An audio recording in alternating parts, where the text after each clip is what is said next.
After 10 years, Quebec remains a tiny, isolated outpost, scarcely 50 people who make their living from the fur trade.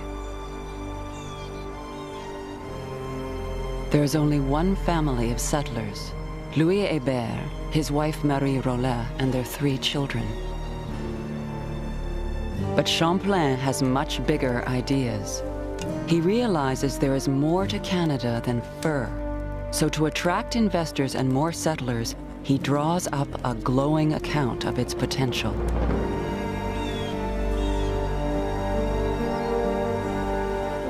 Everywhere he looks, Champlain sees ways for men and women to make a good living here. Wood from the mighty forests, minerals from the soil, fertile land for crops, inexhaustible supplies of fish from the rivers, lakes, and oceans.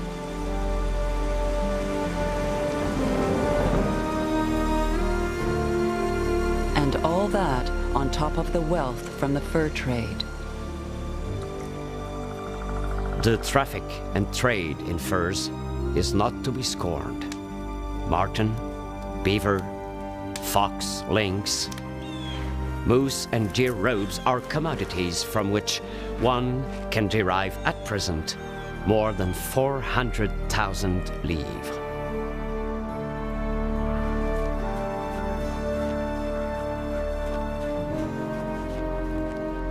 But he predicts the other resources will be worth 10 times more, 5 million livres a year.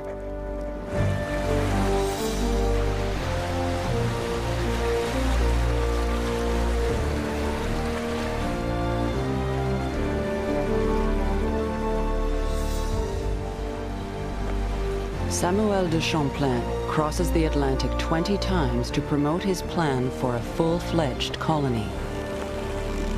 It takes 10 years before he succeeds.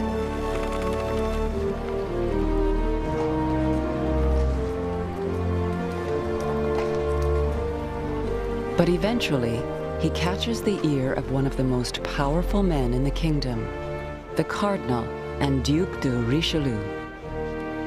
The fur trade is most attractive, as it does not require the use of any money. All it requires are goods such as holsters, scissors, knives, needles, fobs, hatbands, or any other kind of dry goods. Richelieu recruits 100 investors at 3,000 livres apiece. This is the Company of 100 Associates. Champlain becomes the Cardinal's personal lieutenant.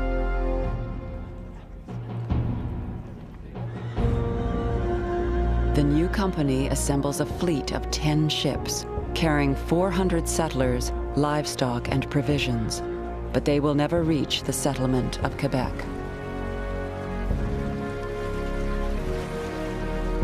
France and England are now at war. 2 English privateers, the Kirk brothers, intercept the French convoy near Tadoussac. Champlain, who is running out of food and has no reinforcements, is forced to surrender Quebec.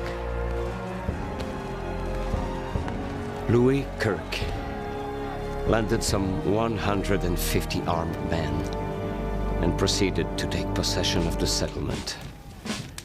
He advanced to the fort to remove me from my quarters.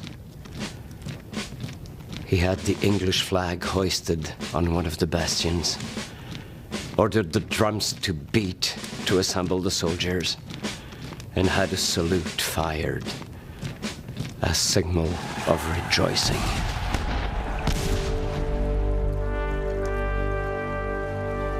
For Champlain, it is the end of 20 years' work. He returns to France. The English hold Quebec for 3 years. When the war ends, it is given back to France for 1 million livres.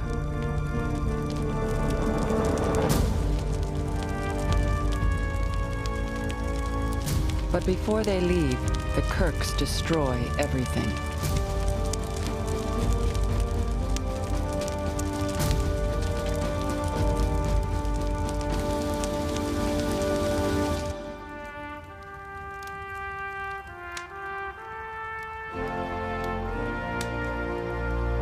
Samuel de Champlain is now 63 years old. He returns to Quebec at Cardinal Richelieu's orders and starts from scratch once again. In the next 2 years, Champlain sees his colony reborn.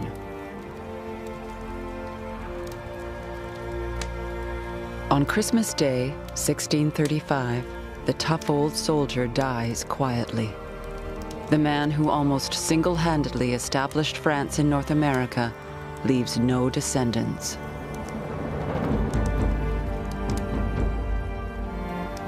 For the next 30 years, Champlain's colony will welcome new immigrants, face old enemies, and unwittingly help destroy its closest ally.